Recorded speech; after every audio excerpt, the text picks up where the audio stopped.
Ya ibn Syabib, in sarraka an yakuna laka minat thawab mithlu ma liman istushhida ma'al Husain.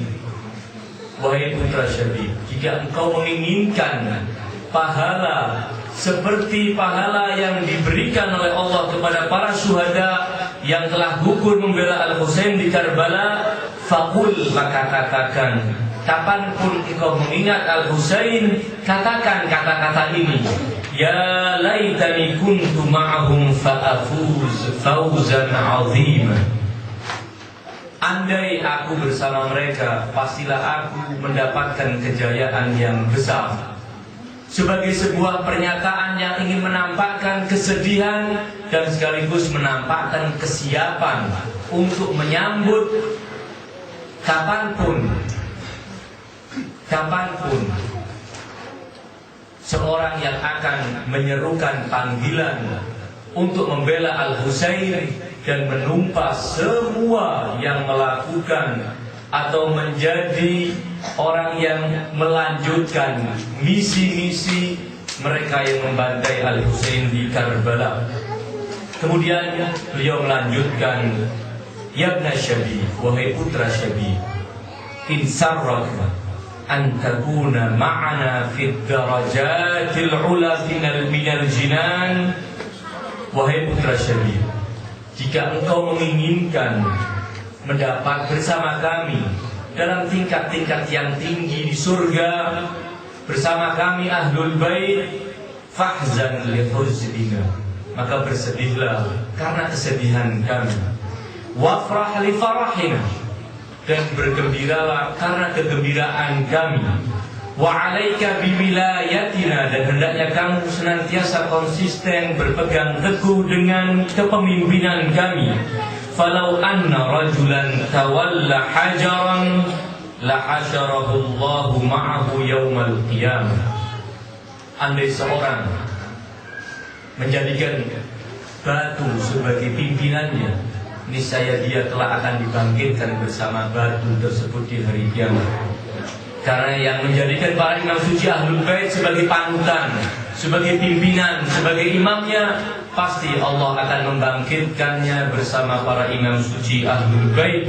Dan yang bersedih karena kesedihan Ahlul Bait, bergembira karena kegembiraan Ahlul Bait, jaminan Al-Imam Ar-Ridha alaihi salam seperti yang beliau sampaikan kepada putra Syabib, ya ibn Syabib, in sarraka an takuna ma'ana fid darajatil ula minal jinan fafrah fahzan li huznina wafrah li farahina. Riwayat-riwayat yang tadi telah saya bacakan pada dasarnya adalah ingin menegaskan kepada kita bahwa betapa besar perhatian para imam suci Ahlul Bait terhadap peristiwa Karbala. Betapa besar perhatian para imam kepada berbagai macam upaya yang kita lakukan, baik dalam kesendirian kita maupun kita lakukan dalam komunitas yang telah disatukan di bawah naungan La ilaha illallah Muhammadun Rasulullah Aliyyun waliyullah.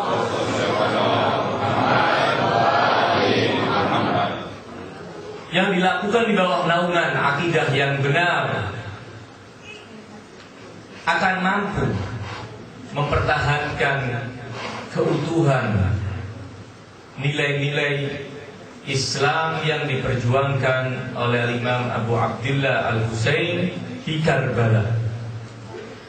Ketika kita menyaksikan perhatian yang begitu besar dari para imam suci Ahlul Bait, baik dari kata-kata mereka maupun dalam tindakan mereka, kita akan bisa menyimpulkan sebuah kesimpulan yang jelas. Sejarah mencatat betapa para imam suci Ahlul Bait tidak menyisakan waktu, ruang, dan kesempatan kecuali selalu mengingatkan peristiwa ini kepada umat, agar peristiwa Karbala yang diupayakan oleh berbagai macam pihak sejak awal peristiwa itu terjadi untuk dilupakan, kalaupun tidak dilupakan, untuk dikosongkan dari makna dan tujuannya, itu bisa digagalkan. Itu bisa digagalkan dengan upaya-upaya yang senantiasa mengingat. Al-Imam Zainul Abidin alaihi salam, beliau dalam berbagai kesempatan, ketika dalam kehausan, ada seorang yang menyiapkan air kepada beliau. Beliau sebelum meminum air tersebut, beliau menampakkan kesedihan dari raut wajah beliau, tetesan air mata. Lebih dari itu, beliau pun mengatakan, bagaimana aku bisa meminum air yang begitu segar ini, sementara ayahku mati dalam keadaan kehausan. Itulah yang dititipkan oleh para imam suci Ahlul Bait, agar peristiwa ini tidak pernah dilupakan dan tidak boleh dilupakan. Apabila umat ini ingin berjaya, apabila umat ini ingin bisa kembali kepada kebenaran yang dibawa oleh Rasulullah SAW, maka tidak ada jalan baginya kecuali mengenang perjuangan Al-Imam Abu Abdullah Al-Husain di Karbala. Apabila kita menarik sejarah ke belakang, kita akan menyaksikan bahwa peristiwa Karbala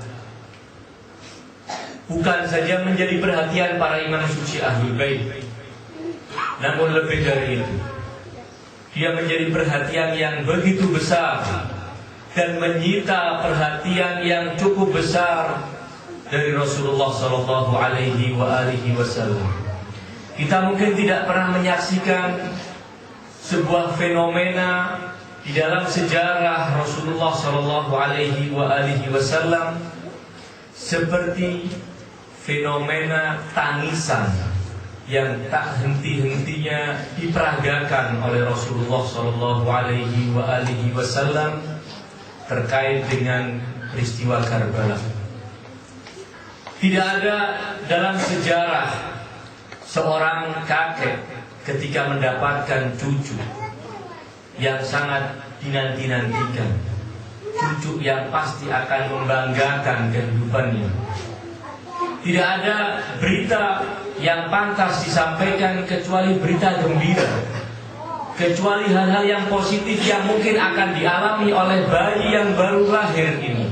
Namun aneh pada peristiwa Al-Husain, justru Jibril alaihi salam di hari kelahiran Rasulullah SAW mengabarkan kepada beliau bahwa putra kesayangannya ini, cucu tercintanya ini, telah akan dibantai oleh Allah. Karenanya di hari pertama, ketika bayi mungil dilahirkan oleh Bunda Fatimah alaihissalam, setelah dimandikan, diberi kain yang sangat putih dan diserahkan kepada Rasulullah. Kemudian Rasulullah dengan senang menerima cucu tersebut, menimang-nimang cucu tersebut. Namun spontan ada sesuatu yang merusak kegembiraan Rasulullah SAW. Tampak dari wajah beliau kesedihan yang begitu mendalam, sehingga tak tertahankan air mata pun bercucuran dari mata Rasulullah SAW. Sehingga bidan yang memberikan bayi itu bertanya-tanya kepada Rasulullah, "Ya Rasulullah, bukankah ini hari gembira di saat engkau menerima cucu kesayanganmu, putra Fatimah? Lalu apa yang menyebabkan Anda menangis, ya Rasulullah?" Maka Rasulullah mengabarkan, dan itu untuk kita semua. Beliau mengatakan bahwa saat ini baru saja Jibril datang dan mengabarkan kepadaku, seraya bertanya sebelumnya, "Ya Muhammad, wahai Muhammad, apakah engkau mencintai cucumu ini?" Rasul pun menjawab, "Tentu wahai Jibril." Maka Jibril melanjutkan dengan mengatakan, "Ama inna ummataka sataqtulu." Ketahuilah kelak umatmu akan membunuhmu. Jika engkau mau, akan aku tunjukkan tanah di mana tempat cucumu telah akan dibantai oleh sekelompok orang yang mengaku sebagai umatmu. Hari pertama, hari kegembiraan, justru Jibril, tentunya atas perintah Allah Subhanahu wa Ta'ala, tidak ingin meluangkan kesempatan itu kecuali dikabarkan tentang apa yang telah akan dialami oleh cucu beliau Al-Husain alaihissalam. Riwayat juga menyebutkan tidak cuma pada kesempatan itu saja Rasulullah menceritakan apa yang telah akan dialami oleh cucu tercintanya.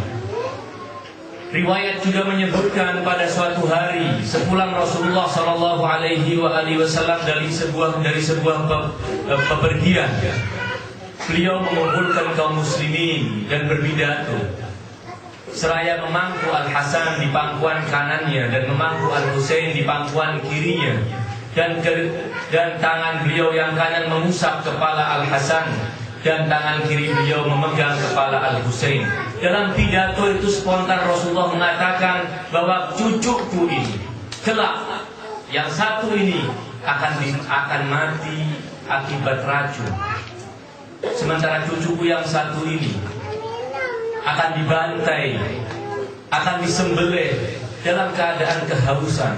Kemudian para sahabat pun spontan mereka terhanyut dalam kesedihan pidato Nabi yang menceritakan apa yang akan dialami oleh cucunya. Mereka menangis dan Rasul pun mengatakan, atabun walakan surun. Apakah kalian hanya akan menangis tanpa akan memberikan pertolongan kepadanya?